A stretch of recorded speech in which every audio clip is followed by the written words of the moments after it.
नमस्कार विद्यार्थी मित्रांनो, विदर्भ IASच्या ऑनलाईन प्लॅटफॉर्मवर तुम्हा सर्वांचं मनापासून स्वागत आहे। आजचा आपला जो टॉपिक आहे तो फार इंटरेस्टिंग टॉपिक आहे, म्हणजे समाजशास्त्र हे विज्ञान आहे की नाही। आता हा टॉपिक समाजशास्त्र या ऑप्शनल सब्जेक्टमध्ये नेहमीच डिबेटचा राहिलेला आहे। म्हणजेच बघा की समाजशास्त्र हे विज्ञान आहे की नाही यावर डिबेट का होतीये, कारण समाजशास्त्राची व्याख्या करत असताना आपण काय म्हणतो की समाजशास्त्र हे असं शास्त्र आहे जे समाजाचा वैज्ञानिक पद्धतीने अभ्यास करते। आणि समाज हा कशाने तयार झालेला आहे, तर समाज हा अनेक लोकांनी मिळून तयार झालेला आहे, अनेक व्यक्तींचा समूह म्हणजे समाज।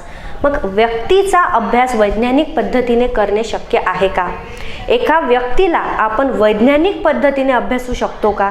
इथून हा मुद्दा डिबेटचा झालेला आहे। म्हणजे समाजशास्त्राला मग नेमकं विज्ञान म्हणायचे की नाही यावर अनेक डिबेट झालेले आपल्याला दिसून येतात। तर आजच्या या सेशनमध्ये आपण हाच मुद्दा डिस्कस करणार आहोत। आणि बघा, सर्वात महत्त्वाचं म्हणजे आपल्या विदर्भ IAS अकॅडमीमध्ये सोशोलॉजी ऑप्शनलच्या दोन्ही माध्यमातील बॅचेस आपण सुरू केलेले आहेत। जे स्टुडंट मराठी मीडियममधून प्रिपरेशन करतात त्यांच्यासाठी मराठीमध्ये, आणि जे इंग्लिशमधून प्रिपरेशन करतात त्यांच्यासाठी इंग्लिशमधून ऑप्शनलच्या बॅचेस सुरू झालेल्या आहेत। आणि तुम्हाला कुठलीही इन्फॉर्मेशन हवी असेल regarding to any batches, any courses, तर तुम्ही हे विदर्भ IAS अकॅडमीचं ॲप आहे ते डाउनलोड करून त्या ॲप थ्रू तुम्ही इन्क्वायरी करू शकता आणि आमच्याशी कॉन्टॅक्ट करू शकता की समाजशास्त्र विज्ञान आहे की नाही। त्याआधी आपण नेमकं विज्ञान म्हणजे काय यावर चर्चा करू। आता विज्ञान कशाला म्हणायचं? बघा, आपल्या सर्वांसाठी विज्ञान हे फॅमिलियर आहे। अनेकांनी लहानपणापासून आपण विज्ञान शिकलो आहेत, अनेकांनी ग्रॅज्युएशन पोस्ट ग्रॅज्युएशन देखील केलेलं आहे। मग नेमकं सायन्स म्हणजे काय, विज्ञान कशाला म्हणायचं? तर बघा, विज्ञान हा जो शब्द आहे, म्हणजेच ज्याला इंग्लिशमध्ये आपण सायन्स म्हणतो, तर सायन्स हा जो शब्द आहे हा 14व्या शतकापासून वापरला जातोय। तर सायन्स हा शब्द आला कुठून? तर बघा, लॅटिन भाषेमध्ये एक शब्द आहे सायन्शिया, याचा अर्थ काय होतो? To know. टू नो म्हणजे एखाद्या गोष्टीबद्दल माहिती करून घेणे, याला सायन्शिया म्हटल्या जाते लॅटिन शब्दामध्ये। आणि पुढे याच शब्दाला म्हणजे कालांतराने याच शब्दाला एक सफिक्स जोडण्यात आलं, त्याला इसेन्स हा शब्द। मग आता हे सफिक्स जोडल्यानंतर हा कंबाईन शब्द काय तयार झाला? तर कंबाईन शब्द तयार झाला सायन्स। तर सायन्स या शब्दाचा लिटरली अर्थ काय होतो? तर सायन्स या शब्दाचा अर्थ होतो द स्टेट ऑफ नोईंग, म्हणजेच एखाद्या गोष्टीबद्दल माहिती करून घेणे म्हणजेच काय? सायन्स। बघा, सायन्स हे एक विषय नाही आहे, सायन्स हा ज्ञान नाही आहे, तर सायन्स ही एक अशी पद्धत आहे जी एखाद्या गोष्टीबद्दल माहिती करून घेण्यासाठी वापरली जाते। तर जनरली आपण काय म्हणतो की विषयाचं जर वर्गीकरण करायचं असलं तर आपण जनरली विषयांना आर्ट, सायन्स, कॉमर्स असं विभागतो। पण विज्ञान हा विषय आहे का? नाही, विज्ञान हा विषय नाही आहे, तर विज्ञान ही एक विशिष्ट पद्धत आहे। कशाची पद्धत? एक अशी पद्धत जी कशासाठी वापरली जाते? द स्टेट ऑफ नोईंग, म्हणजे एखाद्या गोष्टीबद्दल माहिती करून घेण्यासाठी वापरली जाते। आणि एखाद्या गोष्टींची माहिती करून घेणे म्हणजेच काय? तर एखाद्या गोष्टीबद्दल ज्ञान प्राप्त करणे, एखाद्या गोष्टींचा जर आपल्याला अभ्यास करायचा आहे, डिटेल त्या गोष्टीबद्दल माहिती मिळवायची आहे, तर त्यासाठी एक विशिष्ट पद्धतीचा वापर केला जातो आणि त्या विशिष्ट पद्धतीलाच काय म्हटल्या जाते? विज्ञान। तर त्यामुळे सायन्स हे काय? तर सायन्स हे ज्ञान नाही आहे, तर ही काय आहे? एक विशिष्ट पद्धत आहे। त्यामुळे सायन्सची डेफिनेशन देतानाही काय म्हटल्या जाते? Sir it is the system of acquiring knowledge, म्हणजे ज्ञान प्राप्त करण्यासाठी, नॉलेज घेण्यासाठी जी एक विशिष्ट पद्धत वापरली जाते तिला म्हटला जाते सायन्स। आता बघा, आपण युनिव्हर्सिटीमध्ये किंवा कॉलेजमध्ये आपल्याला वेगवेगळे डिपार्टमेंट्स असतात, आर्ट, कॉमर्स, सायन्स, आणि त्यातून जर का आपण सायन्स हे डिपार्टमेंट सिलेक्ट केलं तर त्या सायन्स डिपार्टमेंटमध्ये मग आपल्याला वेगवेगळे विषय असतात। जसे मोस्ट फॅमिलियर विषय आपले फिजिक्स, केमिस्ट्री, बायोलॉजी। तर ॲक्च्युलीमध्ये काय आहे तर physics, chemistry, biology, mathematics, astronomy हे विषय आहेत आणि ह्या विषयांमध्ये जे काही नॉलेज आपल्याला दिलं गेलेलं आहे तर हे नॉलेज ॲक्वायर करण्यासाठी एक विशिष्ट पद्धत वापरली आहे. म्हणून या सर्व विषयांना एक स्पेसिफिक कॅटेगरीमध्ये टाकलं आणि त्या कॅटेगरीला मग आपण काय म्हणतो सायन्स. तर सायन्स हा विषय आहे का? नाही, सायन्स हा विषय नाही आहे. तर सायन्स ही एक मेथोडॉलॉजी आहे, ही एक पद्धत आहे, एक विशिष्ट पद्धतीने ज्ञान प्राप्त करण्याची. आणि त्या विशिष्ट पद्धतीचा वापर करून जे आपण ज्ञान प्राप्त करतो आणि त्यातून जो काही विषय बनतो तर त्या विषयाला, त्या सब्जेक्टला मग आपण सायन्स स्ट्रीममध्ये शिकतो. तर आता हा सायन्स जर ही विशिष्ट पद्धत आहे तर ही कोणत्या क्षेत्राशी मर्यादित आहे का? नाही. जगामध्ये ज्याही काही गोष्टी आहे, मग त्या घटना असणार, सजीव गोष्टी, निर्जीव गोष्टी, मटेरियलिस्टिक गोष्टी म्हणजेच भौतिक गोष्टी, कुठलीही गोष्ट असणार, कुठलीही घटना असणार, कुठलीही एखादं इव्हेंट असणार, तर त्याचा जर अभ्यास आपण एका विशिष्ट पद्धतीचा वापर करून करतोय तर त्याला आपण विज्ञान म्हणणार. त्यामुळे विज्ञान हे कोणत्याही विशिष्ट क्षेत्रापुरतं किंवा वस्तूपुरतं मर्यादित नाही आहे. तर कुठल्याही घटनेचा किंवा वस्तूचा अभ्यास म्हणजेच अध्ययन एका विशिष्ट पद्धतीने करणे म्हणजेच त्याला काय म्हणतो आपण? विज्ञान. आता बघा, विज्ञानाची व्याख्या देत असताना मी वारंवार म्हणत आहे की एका विशिष्ट पद्धतीचा वापर. एका विशिष्ट पद्धतीचा वापर म्हणजेच काय? कुठल्या अशा पद्धती असतात? तर बघा, विज्ञानामध्ये ज्या विशिष्ट पद्धती वापरल्या जातात ज्ञान प्राप्त करण्यासाठी त्या पद्धतीला आपण त्याचे वैशिष्ट्य देखील म्हणू शकतो. म्हणजे याचे वैशिष्ट्य कुठले कुठले येते? तर बघा, सर्वात आधी वैज्ञानिक पद्धतीचा प्रयोग. आता बघा, वैज्ञानिक पद्धतीचा जो गाभा आहे, ज्याला आपण मेन बेस म्हणतो, तो बेस काय असते? तर हा बेस असतो ऑब्झर्वेशन म्हणजेच एखाद्या गोष्टीचं निरीक्षण, त्यानंतर फॅक्ट्स म्हणजे इथे ऑब्जेक्टिव्हिटी राहते ज्याला आपण वस्तुनिष्ठता म्हणतो, आणि त्यानंतर इम्पिरिसिझम म्हणजेच अनुभवजन्यवाद. आता ह्या गोष्टी काय आहे? तर वैज्ञानिक पद्धतीमध्ये त्या पद्धतींचा वापर केला जातो ज्या गोष्टी आपण डायरेक्टली ऑब्झर्व करू शकतो, म्हणजे ज्याचं आपण डायरेक्टली निरीक्षण करू शकतो, जे आपल्याला दिसतात. मग दिसतात म्हणजेच काय? किंवा एखाद्या गोष्टीचं ऑब्झर्व करू शकणं किंवा अनुभव करू शकणं म्हणजे काय? त्यामध्ये दोन्हीही प्रकार येणार. म्हणजे डायरेक्ट किंवा इनडायरेक्ट. ज्या गोष्टींचा तुम्ही डायरेक्टली किंवा इनडायरेक्टली अनुभव करू शकता, ज्या गोष्टी तुम्हाला दिसतात, ज्या गोष्टी तुम्हाला प्रूफ करता येतात, म्हणजे हे तुम्ही एखाद्याला सिद्ध करून दाखवू शकतात, या सर्व पद्धतींचा वापर विज्ञानामध्ये केला जातो. म्हणजेच कोणी एखादे पुस्तक लिहिलेलं आहे किंवा एखादी कुठलंही एक लिटरेचर आहे आणि त्यामध्ये एखादी गोष्ट लिहिली आहे, तर ते विज्ञानामध्ये आपण इन्क्लूड करणार नाही. कारण ती गोष्ट सर्व व्यक्ती त्याच लेवलनी अनुभवू शकत आहे का किंवा त्या गोष्ट निरीक्षण करता येत आहे का याची तिथे गॅरंटी नसते. तर मग वैज्ञानिक पद्धत म्हणजे कोणत्या? अशा पद्धती ज्यांच्यामध्ये काय येणार? एक डायरेक्ट निरीक्षण येणार, ऑब्झर्वेशन, इम्पिरिसिझम येणार म्हणजे ती तुम्ही अनुभव करू शकता, आणि त्यामध्ये काय येणार? तर फॅक्ट्स येणार, ऑब्जेक्टिव्हिटी येणार म्हणजे ज्या गोष्टी तुम्ही सिद्ध करू शकता. मग याच्यामध्ये कुठले येते? बघा, निरीक्षणाद्वारे तथ्यांचे संकलन, की तुम्ही आधी जेव्हा आपण ही मेथड वापरतो तर यामध्ये कुठला भाग येते? की एखाद्या गोष्टीला प्रॉपर निरीक्षण करायचं आहे, ऑब्झर्वेशन करायचं आहे, आणि ऑब्झर्वेशन करून त्यातली जे तथ्य आहे ते तुम्हाला गोळा करायचे आहे. आता तथ्य म्हणजे काय? तथ्य असे असते ज्याला आपण ऑब्जेक्टिव्हिटी हाही शब्द वापरला जातो. ऑब्जेक्टिव्हिटी म्हणजेच काय? ज्याला आपण मराठीमध्ये वस्तुनिष्ठता म्हणतो. वस्तुनिष्ठता म्हणजे काय? की जी गोष्ट ज्या स्वरूपात आहे, ज्या प्रकारे आहे, त्याच प्रकारे तिचा अभ्यास करणे. म्हणजे त्या ठिकाणी कुठेही व्यक्तींचं मत किंवा व्यक्तींचा विचार म्हणजे व्यक्तिनिष्ठता येणार नाही, सब्जेक्टिव्हिटी येणार नाही. तर इट इज अ फॅक्च्युअल.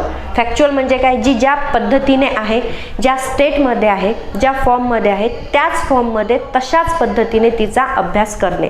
तर असे जे तथ्य असतात तर या तथ्यांचं सिलेक्शन करणे, हे फॅक्ट्सचं सिलेक्शन करणे, आणि त्या फॅक्ट्सचं सिलेक्शन कसं करायचं आहे? तर निरीक्षणाद्वारे.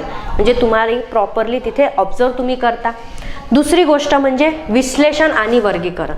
हे असले जे फॅक्ट्स असतात, हे जे तथ्य असतात, हे तथ्यांची निवड केल्यानंतर एक विशिष्ट पद्धतींचा वापर करून त्यांचं वर्गीकरण केल्या जाते, त्यांचं विश्लेषण केल्या जाते, म्हणजेच त्याच्यावर एक प्रोसेसिंग होते, ज्याला आपण डेटा प्रोसेसिंग हा शब्द तुम्हाला माहीत असेल. म्हणजे एखादी माहिती जर आपल्याकडे आली तर नुसतं त्याच्यावर विश्वास ठेवला जात नाही, तर त्या माहितीवर प्रोसेस केल्या जाते. म्हणजे प्रॉपर तिला ॲनालिसिस केल्या जाणार, तिचं क्लासिफिकेशन केल्या जाणार, त्यामधल्या ज्या गोष्टी फॅक्च्युअल आहेत, म्हणजे ज्या चेंज होणाऱ्या नाही आहे, ज्या स्टॅटिक आहे, त्या गोष्टींचा निवाडा केला जाते. आणि हे विश्लेषण आणि वर्गीकरण केल्यानंतर त्यामध्ये एक विशिष्ट संबंध देखील प्रस्थापित केला जातो. म्हणजे कुठली गोष्ट कशाची लिंक होत आहे, कुठल्या गोष्टीचा संबंध कुठल्या दुसऱ्या गोष्टीशी येत आहे, हे गोष्ट कशावर परिणाम दाखवत आहे किंवा हिचे कारणे काय आहे, तर या सर्व गोष्टींचा एक प्रॉपर संबंध तिथे लावला जातो. आणि त्यानंतर सिद्धांत म्हणजेच आपण ज्याला इंग्लिशमध्ये थिअरी म्हणतो. तर थिअरी हा जो प्रकार आहे हा विज्ञानाचा एक महत्त्वाचं वैशिष्ट्य आहे.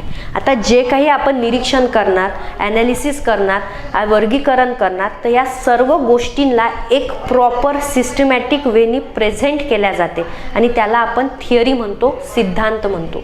तर सिद्धांतामध्ये काय असते, तर एखाद्या पर्टिक्युलर फिनॉमिना जर का तुम्ही स्टडी करत असाल तर त्या घटनेशी संबंधित असणाऱ्या सर्व गोष्टी, त्यांचा संबंध, त्यानंतर त्या फॉर्म्युलामध्ये पण त्यांचा संबंध दिला जातो की कुठली गोष्ट दुसऱ्या गोष्टीला कनेक्ट आहे, कशा पद्धतीने त्याचा इफेक्ट होत आहे, ह्या सर्व वेल प्रेझेंटेड, वेल फॉर्म्युलेटेड केल्या जातात थिअरीच्या स्वरूपामध्ये, सिद्धांताच्या स्वरूपामध्ये. आणि लास्टमध्ये एक कन्क्लुजनसुद्धा दिलं जाते की नेमका ही घटना किंवा ही वस्तू नेमकं कशा पद्धतीची आहे किंवा याचं स्वरूप काय आहे, याचा पण आपल्याला सिद्धांतामध्ये किंवा थेअरीमध्ये समावेश केला जातो. आणि त्याच पद्धतीने बघा आणखी याचं वैशिष्ट्य काय आहे ते म्हणजे पूर्वकथन. आता हा जो काही अभ्यास आपण केला जातो तर हा अभ्यास इतका स्टॅटिक असतो की यावरून आपण प्रेडिक्शन देखील करू शकतो. म्हणजेच बघा की जर तुम्ही एक लॉजिक किंवा एक रिलेशन एस्टॅब्लिश करत आहे, म्हणजे जर तुम्ही संबंधांचा जर विचार केला की एक पर्टिक्युलर घटनेचा संबंध डायरेक्टली या दुसऱ्या घटनेशी आहे, तर अशा प्रकारचे जर संबंध प्रस्थापित केल्या गेले तर मग त्यावर होणारे इफेक्ट, म्हणजे त्याच्यावर होणारा परिणाम किंवा त्याच्यामध्ये होणारे बदल किंवा त्यामध्ये जर बदल झाला तर त्याचा येणारा परिणाम कसा होणार आहे, त्याचं स्वरूप कशा पद्धतीने चेंज होणार आहे, तर या सर्व गोष्टींचं काय करू शकतो आपण, पूर्वकथन देखील करू शकतो. म्हणजे प्रिडिक्शन करणे हे देखील काय आहे, विज्ञानाचे एक वैशिष्ट्य आहे.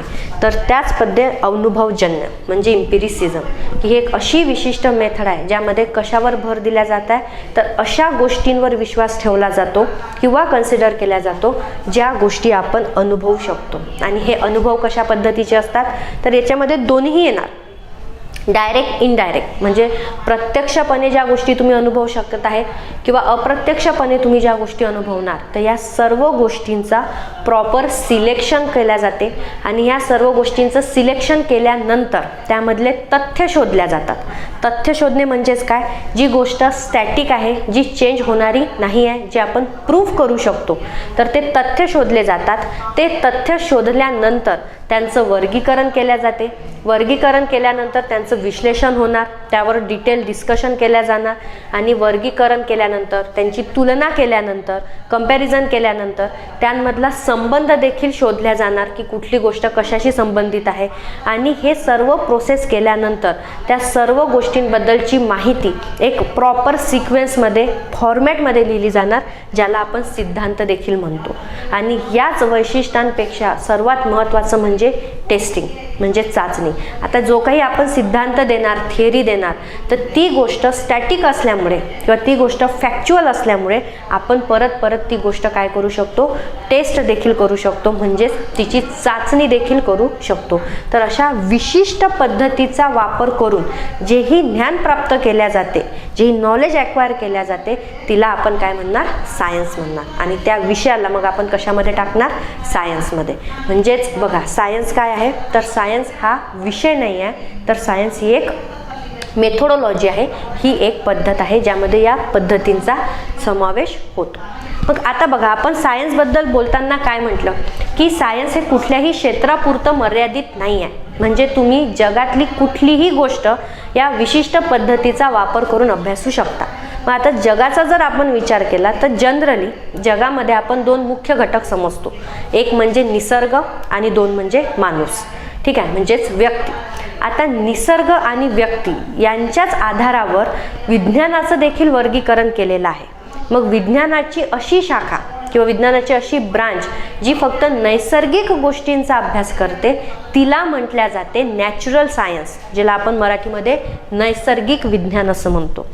आणि विज्ञानाची दुसरी शाखा जी मानवाचा अभ्यास करते, मग मानवांचा किंवा व्यक्तींचा म्हणजेच काय की ज्या गोष्टींचा व्यक्तीशी संबंध येतो किंवा व्यक्ती व्यक्तीमधील संबंध किंवा ज्या गोष्टींचा व्यक्तींवर परिणाम केला जातो, तर जिथे व्यक्ती हा मुख्य घटक राहणार अशा गोष्टींचा अभ्यास करणारा शास्त्र म्हणजे कोणतं, सामाजिक विज्ञान, ज्याला आपण इंग्लिशमध्ये काय म्हणतो, सोशल विज्ञान, सोशल सायन्स. म्हणजेच बघा विज्ञानाचं वर्गीकरण आपण कशा पद्धतीने करतो, तर जे नैसर्गिक गोष्टींचा अभ्यास करणार ते म्हणजे नैसर्गिक विज्ञान आणि जे सामाजिक गोष्टींचा अभ्यास करणार ते म्हणजे सामाजिक विज्ञान. आता नैसर्गिक विज्ञानामध्ये काय येते, तर नैसर्गिक विज्ञानामध्ये भौतिक गोष्टींचा समावेश येणार, म्हणजे जिथे व्यक्ती हा महत्त्वाचा भाग राहणार नाही. म्हणजे तुम्ही इमॅजिन करा की व्यक्तीच्या हस्तक्षेपाशिवाय, म्हणजे तिथे व्यक्तीची कुठलीही भूमिका नाही आहे, आउटसाइड वर्ल्ड ज्या काही गोष्टी चालतात त्या सर्व गोष्टींचा अभ्यास कुठे होणार, तर तो होणार नैसर्गिक विज्ञानमध्ये. आणि आता आपल्याला जे काही सब्जेक्ट असतात जे आपण जनरली युनिव्हर्सिटी कॉलेजमध्ये शिकतो, जिथे व्यक्तींचा समावेश होत नाही किंवा व्यक्तीचा कुठलाही संबंध येत नाही, तर अशा नैसर्गिक विज्ञानामध्ये मग कुठले कुठले विषय येतात, तर त्यामध्ये मग केमिस्ट्री, फिजिक्स, बायोलॉजी, ऑस्ट्रॉनॉमी यांसारखे विषय येतात. म्हणजे इथे कुठेही व्यक्तीचा रोल नाही आहे. तर ह्या काय आहे, नैसर्गिक घटनेचा अभ्यास करणारा आहे किंवा ह्या भौतिक गोष्टींचा अभ्यास करणारे विषय आहेत. तर दुसऱ्या ठिकाणी बघा सामाजिक विज्ञान म्हणजे कुठलं, हे असे विज्ञान किंवा यामध्ये असे विषय असतात जिथे महत्त्वाची भूमिका ही व्यक्तींची असते. म्हणजे समाजातील विविध घटक, त्या घटकांमध्ये असलेला संबंध, व्यक्तींमध्ये असलेला संबंध, व्यक्तींवर होणारा परिणाम किंवा व्यक्तींमुळे होणारा परिणाम, म्हणजे जिथे व्यक्ती केंद्रित अभ्यास होणार, जिथे व्यक्ती महत्त्वाची भूमिका दाखवणार त्याला काय म्हटलं जाते, सामाजिक विज्ञान. आणि सामाजिक विज्ञानामध्ये कुठले कुठले विषय येतात, तर बघा अर्थशास्त्र, त्यानंतर इतिहास, त्यानंतर राज्यशास्त्र, हे जे विषय आहेत तर हे कशामध्ये अभ्यास केला जातो, तर या सर्व विषयांचा समावेश सामाजिक विज्ञानामध्ये केला जातो. तर अशा दोन पद्धतीने आपण ब्रॉडली विज्ञानाचं वर्गीकरण करतो. मग आपला जो मेन डिबेट आहे, आपला जो मेन मुद्दा आहे तो म्हणजे समाजशास्त्र. आता समाजशास्त्र हे विज्ञान आहे की नाही, आणि जर का ते विज्ञान आहे तर मग ते नैसर्गिक विज्ञान आहे की सामाजिक विज्ञान आहे. तर ही डिबेट करत असताना बघा आपण दोन पैलूंनी म्हणजे दोन पर्स्पेक्टिव्हनी याचा विचार करणार आहेत. पहिला पर्स्पेक्टिव्ह म्हणजे असा राहणार की शाब्दिक दृष्टिकोन, म्हणजे शब्दशः अर्थ घेऊन, आणि दुसरा म्हणजे त्यांच्या वैशिष्ट्यांवरून, म्हणजे जे काही विज्ञानाचे कॅरेक्टरिस्टिक्स आहेत, विज्ञानाचे वैशिष्ट्य आहे ते आपल्याला समाजशास्त्रामध्ये दिसते का. म्हणजेच काय, तर आता यापुढे आपण काय करणार आहे, तर आपण समाजशास्त्राची एक टेस्ट घेणार आहे की हे विज्ञानमध्ये फिट होते की नाही. तर बघा समाजशास्त्राचा जर तुम्ही शब्दशः अर्थ घेतला तर तुम्हाला माहीत असणार की समाजशास्त्राचे फाउंडर, म्हणजे ज्यांना समाजशास्त्राचे जनक म्हणतात, the founder of sociology, August Comte, तर यांनी सोशिओलॉजी हा शब्द सर्वप्रथम वापरलेला आहे. तर सोशिओलॉजी हा शब्द कुठून आला, तर सोशिओलॉजी हा जो शब्द आहे हा दोन शब्दांपासून तयार झालेला आहे, किंवा रॅदर दोन शब्द म्हणण्यापेक्षा मी म्हणणार की दोन भाषेतील शब्दांपासून सोशिओलॉजी हा शब्द तयार झालेला आहे. बघा लॅटिन भाषेमध्ये सोशियस नावाचा शब्द आहे आणि याचा अर्थ होतो सोसायटी, आणि ग्रीक भाषेमध्ये लोगोस नावाचा शब्द आहे आणि लोगोस शब्दाचा अर्थ होतो स्टडी किंवा थिअरी, म्हणजे एखाद्या गोष्टीला स्टडी करणे. तर ऑगस्ट कॉम्टे जे जनक होते तर यांनी काय केलं, लॅटिन भाषेतील सोशियस आणि ग्रीक भाषेतील लोगोस हे दोन शब्द वापरून एक नवीन शब्द तयार केला, त्याला म्हटलं गेलं सोशिओलॉजी. तर याचा शब्दशः जर आपण विचार केला तर याचा अर्थ काय होतो, सोशिओलॉजी म्हणजे काय, तर सोशिओलॉजी म्हणजे सायन्स ऑफ सोसायटी, सोसायटीचं सायन्स, म्हणजे ज्याला मराठीमध्ये आपण काय म्हणणार, समाजशास्त्र म्हणजे काय, तर समाजाचे विज्ञान किंवा समाजाचं शास्त्र. म्हणजे हा जो शब्द या विषयासाठी तयार केला आहे, तर या शब्दशः अर्थानुसार इथे आपल्याला क्लिअरली लक्षात येते की समाजशास्त्र काय आहे, तर समाजशास्त्र हे समाजाचे विज्ञान आहे. म्हणजेच समाजाचा अभ्यास करण्यासाठी विशिष्ट पद्धतीचा वापर केला गेलेला आहे. त्यामुळे याला जे जनक आहे किंवा सुरुवातीचे जे काही विचारवंत आले समाजशास्त्राचे, तर या सर्वांनी समाजशास्त्राला विज्ञान शाखेत टाकलेलं आहे. म्हणजेच विशिष्ट पद्धतीचा अभ्यास विशिष्ट पद्धतींचा वापर करून समाजाचा अभ्यास केला गेलेला आहे. त्यामुळे जर आपण शब्दशः विचार केला, म्हणजे शब्दाच्या दृष्टिकोनातून जर विचार केला, तर आपल्या लक्षात येईल की समाजशास्त्र काय आहे, तर समाजशास्त्र हे एक विज्ञान आहे जे समाजाचा अभ्यास करण्यासाठी विशिष्ट पद्धतीचा वापर करतो. आता याच विशिष्ट पद्धतीचा वापर करून समाजाचा अभ्यास करत आहे, म्हणजे नेमका कशाचा अभ्यास करत आहे, तर बघा समाजामध्ये सामाजिक संबंध असतात, त्यानंतर अनेक सामाजिक घटक असतात. तर या सर्व गोष्टींचा अनेक सामाजिक संबंध असणार, त्यानंतर समाजामधील संबंध असणार, आंतरसंबंध असणार, तर या सर्व घटक असणार समाजाचे, त्यानंतर सामाजिक संस्था असणार. तर या सर्व गोष्टींचा अभ्यास जो विशिष्ट पद्धतीने केला जातो ते म्हणजे समाजशास्त्र. तर त्यामुळे समाजशास्त्र हे एक विज्ञान आहे असं आपण शाब्दिक दृष्टिकोनातून म्हणू शकतो.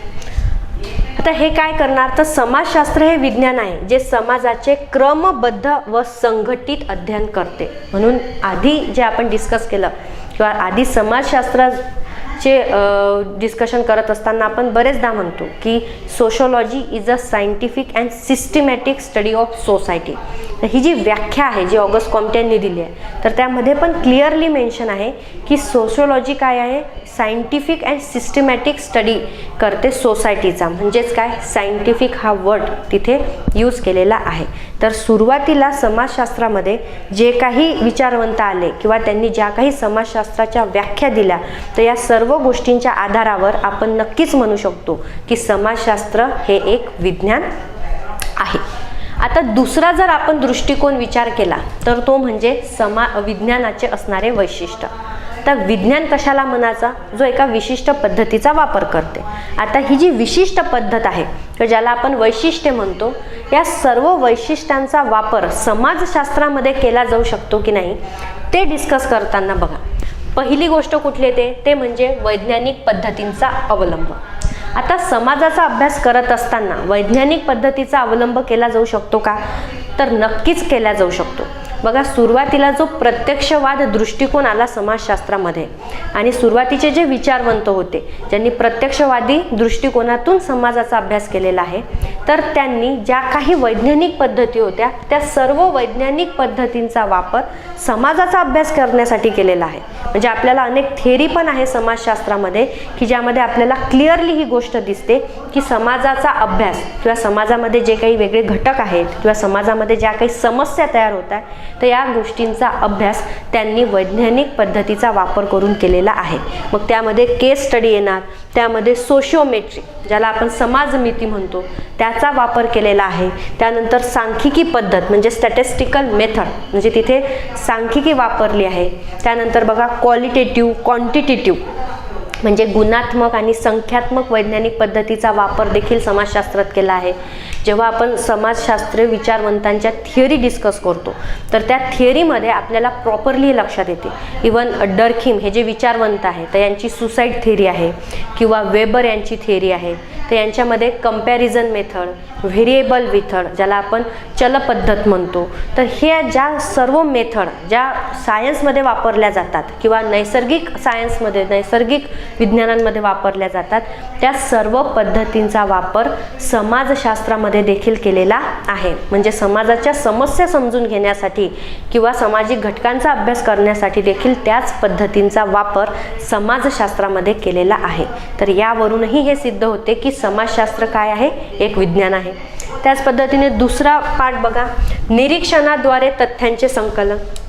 आता जेव्हा समाजशास्त्रामध्ये सिद्धांत दिले जातात किंवा एखाद्या समस्येचं निराकरण किंवा एखाद्या समस्येचं मूळ शोधण्याचा प्रयत्न केला जातो, तर तेव्हा त्याचाही अभ्यास एका सिस्टमॅटिक पद्धतीनेच केला जातो.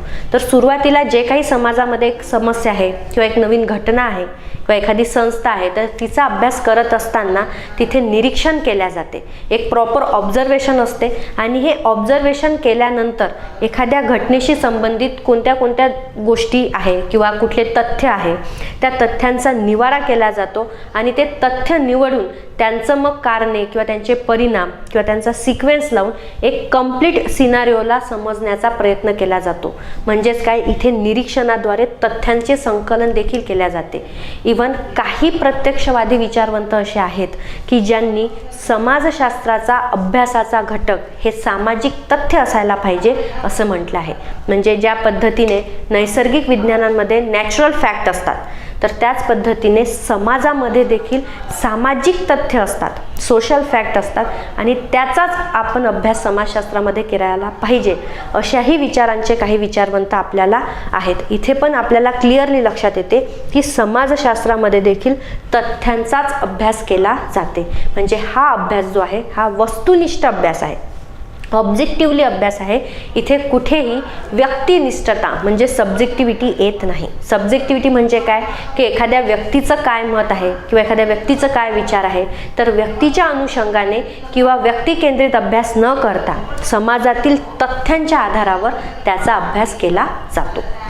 त्यानंतर नेक्स्ट आहे विश्लेषण व वर्गीकरण, जे सायन्सचा मेन कॅरेक्टरिस्टिक्स आहे. तर बघा, समाजशास्त्राचा अभ्यास करताना देखील एक प्रॉपर वे आपण ॲडॉप्ट करतो. तर हा वे ॲडॉप्ट करत असताना आपण ज्या थिअरी बघितल्या आहेत तर या थिअरीमध्ये याचा वापर केला जाते.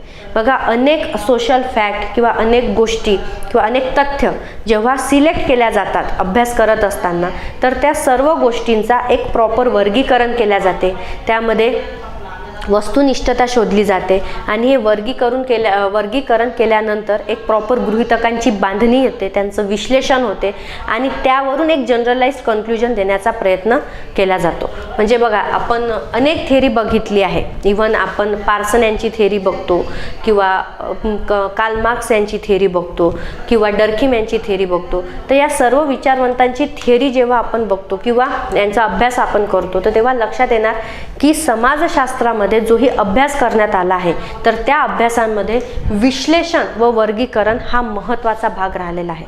म्हणजे कुठल्याही सामाजिक समस्येचा अभ्यास करत असताना त्याच्याशी संबंधित असलेल्या घटकांचा देखील डिटेलमध्ये स्टडी केला जातो आणि त्याच पद्धतीने कार्यकारण संबंध स्पष्ट केला जातो. म्हणजे सेम की जर तुम्ही त्या एखाद्या घटनेशी संबंधित असणाऱ्या सर्व बाकी गोष्टींचा जर एक संबंध प्रस्थापित केला तर कुठला गोष्ट कशाशी संबंधित आहे, त्याचे काय कारणे आहे, त्याचा काय परिणाम होणार आहे, म्हणजे कजेस इफेक्ट रिलेशन जे आपण शोधतो तो शोधून देखील समाजशास्त्रामध्ये थिअरी दिल्या जाते, सिद्धांत दिल्या जाते. म्हणजेच हे जे काही सायन्सचे किंवा हे जे काही विज्ञानाचे वैशिष्ट्य आहे या सर्व वैशिष्ट्यांचा वापर आपल्याला समाजशास्त्राच्या अभ्यासामध्ये केलेला दिसून येतो आणि त्यामुळे आपण या वैशिष्ट्यांच्या आधारावरही असं म्हणू शकतो की समाजशास्त्र हे काय आहे तर समाजशास्त्र हे एक विज्ञान आहे. कारण समाजशास्त्रज्ञ किंवा समाजाचे जे विचारवंत आहे तर हे सर्व विचारवंत किंवा समाजशास्त्रज्ञांनी समाजाचा अभ्यास केलेला आहे, व्यक्तींचाच अभ्यास केलेला आहे, पण ते हे पूर्ण अभ्यास त्यांनी एका विशिष्ट पद्धतीच्या आधारावर केला गेलेला आहे. त्यामुळे समाजशास्त्र याला आपण निश्चितच एक विज्ञान म्हणू शकतो. ठीक आहे. त्यामुळे आपला हा जो डिबेट असतो की नेमकं समाजशास्त्र हे विज्ञान आहे का किंवा व्यक्तीला किंवा समाजाचा अभ्यास वैज्ञानिक पद्धतीने केला जाऊ शकतो का, तर याचा आन्सर म्हणजे नक्कीच हो.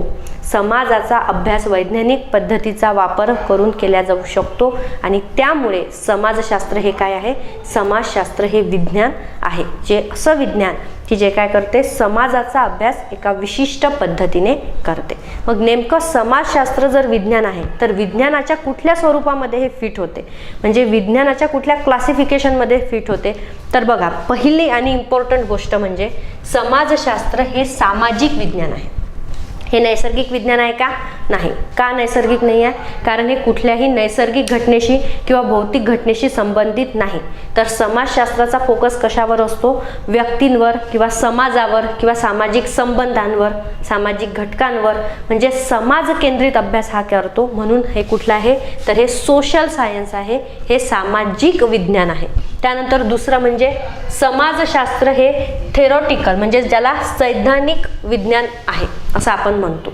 आता बघा, विज्ञानाचा अशाही पद्धतीने वर्गीकरण केल्या जाते. म्हणजे एक असते शुद्ध विज्ञान आणि एक असते व्यवहारिक विज्ञान, ज्याला इंग्लिशमध्ये आपण pure science and applied science असं म्हणतो. प्युअर सायन्स म्हणजे काय? की जिथे प्रॉपर एक फर्स्ट लाईन नॉलेज आपल्याला मिळते. म्हणजे जिथे फर्स्ट लाईन नॉलेज मिळते म्हणजेच काय? की एखाद्या गोष्टीबद्दलची जी माहिती आहे किंवा संपूर्ण जे ज्ञान आहे ते आपल्याला दिल्या जाते आणि ह्याच ज्ञानाचा वापर करून ज्या काही नवीन नवीन गोष्टी शोधल्या जाते तिला मग आपण अप्लाइड सायन्स म्हणतो. म्हणजेच बघा, सिव्हिल इंजिनिअरिंग किंवा इंजिनिअरिंग ही ब्रांच, तर ही काय झाली? अप्लाइड सायन्स म्हणतो. अप्लाइड सायन्स का? कारण जे काही प्युअर सायन्स आहेत, प्युअर सायन्स कुठले आहे? फिजिक्स, केमिस्ट्री, बायोलॉजी, हे प्युअर सायन्स आहे. हे फक्त तुम्हाला माहिती देते त्या गोष्टींबद्दल किंवा त्या घटनेबद्दल. आणि या घटनांची किंवा गोष्टींची माहिती जेव्हा आपण दुसऱ्या गोष्टींवर अप्लाय करतो किंवा ती गोष्ट अप्लाय करून आपण एखादी नवीन गोष्टीचा शोध लावतो तर तिला अप्लाइड सायन्स म्हणतो. मग इंजिनिअरिंग काय करते? तर प्युअर सायन्सचा वापर करून ती नवीन गोष्टी इनोव्हेट करतात, नवीन गोष्टींचा शोध लावतात. म्हणून इंजिनिअरिंग ब्रांचला आपण अप्लाइड सायन्स म्हणतो. मग ह्या जो दोन प्रकार असते, तर या दोन प्रकारांमध्ये नेमकं समाजशास्त्र कशामध्ये बसते? तर समाजशास्त्र हे प्युअर सायन्समध्ये बसते. म्हणजे शुद्ध विज्ञान किंवा त्याला आपण म्हणतो सैद्धांतिक विज्ञान, म्हणजेच ते थिअरी देणार. कारण समाजशास्त्र हे काय करते? तुम्हाला सामाजिक घटनांचा, सामाजिक संस्थांचा किंवा सामाजिक संबंधांची एक माहिती देते, एक ज्ञान देते, तिथला अप्लाय करत नाही. त्यामुळे समाजशास्त्र कसं आहे? तर समाजशास्त्र हे एक थेरॉटिकल सायन्स आहे किंवा समाजशास्त्र हे एक प्युअर सायन्स आहे. त्यानंतर बघा, समाजशास्त्र एक अमूर्त असं विज्ञान आहे. आता ॲब्स्ट्रॅक्ट सायन्स म्हणजे अमूर्त विज्ञान म्हणजेच काय? तर बघा, प्रत्येक गोष्ट समाजामध्ये एखाद्या व्यक्तीला शिकवली जात नाही. तर समाज कसा रन होतो, म्हणजे सोसायटी कशी रन होते, समाज कशा पद्धतीने सस्टेन करतो, तर बघा, जेही नवीन व्यक्ती असते, जे समाजाचे सदस्य बनतात, तर ते व्यक्ती समाजातील इतर लोकांना ऑब्झर्व करत असतात, त्यांना निरीक्षण करत असतात आणि त्यांचं निरीक्षण करून, आकलन करून मग ते त्या पद्धतीने वागणूक करतात. म्हणजे त्या पद्धतीचं एक त्यांचं बिहेवियर असते. म्हणजे प्रत्येक गोष्ट इथे डायरेक्टली शिकवल्या जात नाही, तर काही गोष्टी ऑब्झर्व पण केल्या जातात, काही गोष्टी डायरेक्टली इनडायरेक्टली शिकवल्या जातात, काही गोष्टी व्यक्ती स्वतःहून आत्मसात करतात. त्यामुळे आपण काय म्हणतो की समाजशास्त्र हे काय आहे? एक ॲब्स्ट्रॅक्ट सायन्स आहे, एक अमूर्त असं विज्ञान आहे. आणि लास्ट, समाजशास्त्र हे एक सामान्य किंवा ज्याला आपण म्हणतो जनरल सायन्स, म्हणजे हे सामान्य विज्ञान आहे. आता जनरल सायन्स म्हणजे काय? बघा, काही गोष्टी ज्या असतात त्या स्पेसिफिक असतात, की एक पर्टिक्युलर इव्हेंट किंवा एक पर्टिक्युलर घटना ही याच समाजापुरतं मर्यादित आहे किंवा ही ह्याच समाजाचं वैशिष्ट्य आहे. तर असं न करता समाजशास्त्रामध्ये ज्या काही थिअरी दिल्या जाते, सिद्धांत दिल्या जाते, तर हे सामान्यीकृत असतात. सामान्यीकृत म्हणजे काय?